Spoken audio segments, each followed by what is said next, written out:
What would you sacrifice for a stranger's life? The rain-slicked streets of Chicago glistened under the early morning sun, a deceptive calm before the city's daily chaos. Ethan Carter, 24, adjusted his tie for the 10th time, his palms sweaty despite the chill. Today was his show-to-job interview at Horizon Innovations, a tech giant known for its cutthroat hiring process. He'd spent weeks preparing, memorizing industry trends, practicing his pitch. This was his chance to escape the dead-end retail job that barely paid his rent. As he hurried toward the towering glass building, his phone buzzed with a reminder. Interview. 8 a.m. sharp. He glanced at his watch, 7:45 a.m. Cutting it close, but he'd make it. The crosswalk light turned green, and Ethan surged forward with the crowd. Then, a piercing scream shattered the air. He froze. Across the street, an older woman lay sprawled on the pavement, her cane skittering across the asphalt.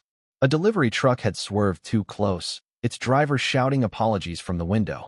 The crowd barely paused, stepping around her like she was debris. Ethan's heart pounded. His interview was in 15 minutes. He could keep walking. Someone else would help. But her eyes wide, frightened, searching locked onto his. Without thinking, he sprinted across the street, dodging honking cars. "Ma'am, are you okay?" he asked, kneeling beside her. Her coat was torn, her hands trembling as she clutched her bag. "I think so," she whispered, her voice frail but steady. Just a bit shaken. Ethan helped her to her feet, retrieving her cane. She leaned heavily on him, her breath uneven. "I need to get to my office," she said, pointing toward a building the same one Ethan was headed to. "Could you?" "Of course," he said, though his stomach twisted. The minutes were slipping away. He guided her slowly, her steps cautious, her grip tight on his arm. They talked as they walked. She asked about his life, his dreams. Her warmth surprised him, her questions sharp yet kind. He admitted he was late for an interview, but didn't mention where. She smiled faintly, saying, "You're a good man, helping a stranger like me." By the time they reached Horizon Innovations, it was 8:10 a.m. Ethan's heart sank as he saw candidates filing out of the lobby, their faces a mix of relief and defeat. He'd missed his slot.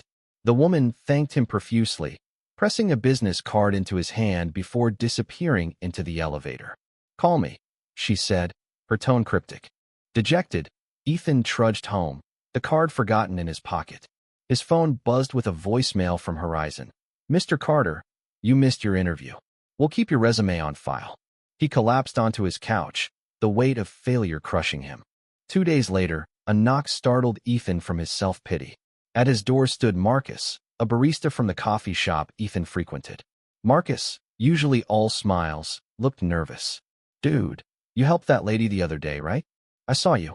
She's been asking about you at the shop." Ethan frowned. "What? What?" Marcus hesitated. "She's kind of a big deal. I overheard her talking to someone, the CEO of Horizon Innovations." Ethan's jaw dropped. The woman he'd helped was Eleanor Grayson, the elusive founder of the company he'd applied to. Marcus grinned, handing him a folded note. "She left this for you." The note was simple. "Coffee, tomorrow, 10 a.m. Horizon lobby. Eleanor." The next morning, Ethan arrived, nerves electric.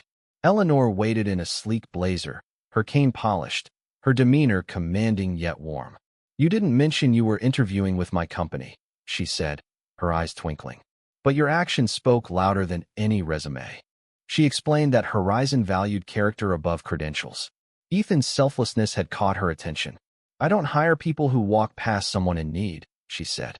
"You're hired junior analyst, effective immediately." Ethan stammered, overwhelmed. Eleanor leaned forward. "One condition, never stop being the man who stops for a stranger." As he left the lobby, job offer in hand, Ethan realized something profound.